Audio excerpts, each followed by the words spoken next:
10th క్లాస్లో మాకు ఒక క్వశ్చన్ సిస్టమ్ ఉండేది. ఓ పేరా ఇస్తారు. ఆ పేరాలో నుంచి ఒక 5 ప్రశ్నలు ఇస్తారు. ఆ పేరాలో ఆ ఆన్సర్ని టిక్ చేయాలి. అది 3 మార్కులు 5 మార్కులకే ఉండేది మా 10th క్లాస్ అప్పుడు. పేరా ఇచ్చి పేరాకి క్వశ్చన్స్ ఇచ్చి ఆన్సర్స్ని అందులో టిక్ చేయాలి. ఒకటో ఆన్సర్ ఇది, రెండో ఆన్సర్ ఇది, మూడో ఆన్సర్ ఇది అన్నాడు. అందుకు గాను 5 ప్రశ్నలు 5 మార్కులు ఇది రాసేవాళ్ళు.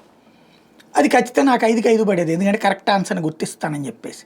ఇది ఇప్పుడు ఎందుకు చెబుతున్నానంటే, సీఎం రమేష్ స్టేట్మెంటు తనని కేటీఆర్ టార్గెట్ చేయడంతో, తన సంస్థని టార్గెట్ చేయడంతో కడుపు మండి మాట్లాడేశాడు ఆయన, TV9 వాళ్ళని పిలిపించుకుని.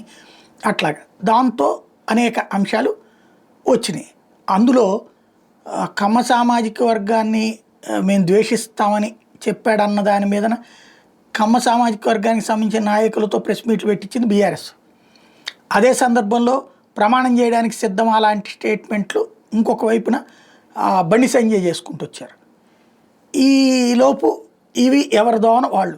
కానీ అసలు పాయింట్ ఏంటి ఇక్కడ అంటే, కవిత గ్రహించాల్సింది. కవిత తన అన్న మీద మహాకసిగా ఉంది, తను దుర్మార్గుడు అనుకుంటోంది, ఆస్తులు లాక్కుంటున్నాడు అంటే వాళ్ళ నాన్న ఆస్తి అతనికి కాకపోతే ఈ అమ్మాయికి ఇస్తారా? వీళ్ళ మాంగారు ఆస్తి వీళ్ళకు ఈవిడ భర్తకు వచ్చినప్పుడు వాళ్ళ నాన్నగారు ఆస్తి వాళ్ళ కొడుక్కి వెళ్తాయి కదా. అది ఇదేంటంటే, మీ ఇంటికి వస్తే నాకేమిస్తావు, మా ఇంటికి వస్తే నాకేం తెస్తావు అన్న ధోరణి అనమాట. మా అత్తారింటి ఆస్తి మా ఆయనకి రావాలి, మా అమ్మగారి ఆస్తి కూడా నాకే రావాలి.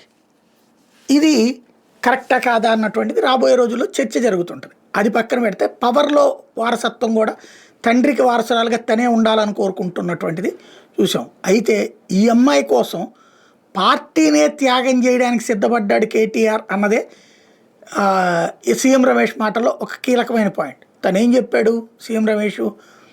ఢిల్లీలో మా పెద్దల్ని కలిసి ఈ కేసులు ఉండకూడదు, మా చెల్లెల్ని కేసు నుంచి విడుదల చేసేయాలి, అట్లాగే కేసులేమి ఉండకూడదు అన్నాడు అన్నటువంటి. అందుకోసం అవసరమైతే పార్టీని విలీనం చేసేద్దాం అన్నాడు అని. అంటే అర్థం ఏంటి?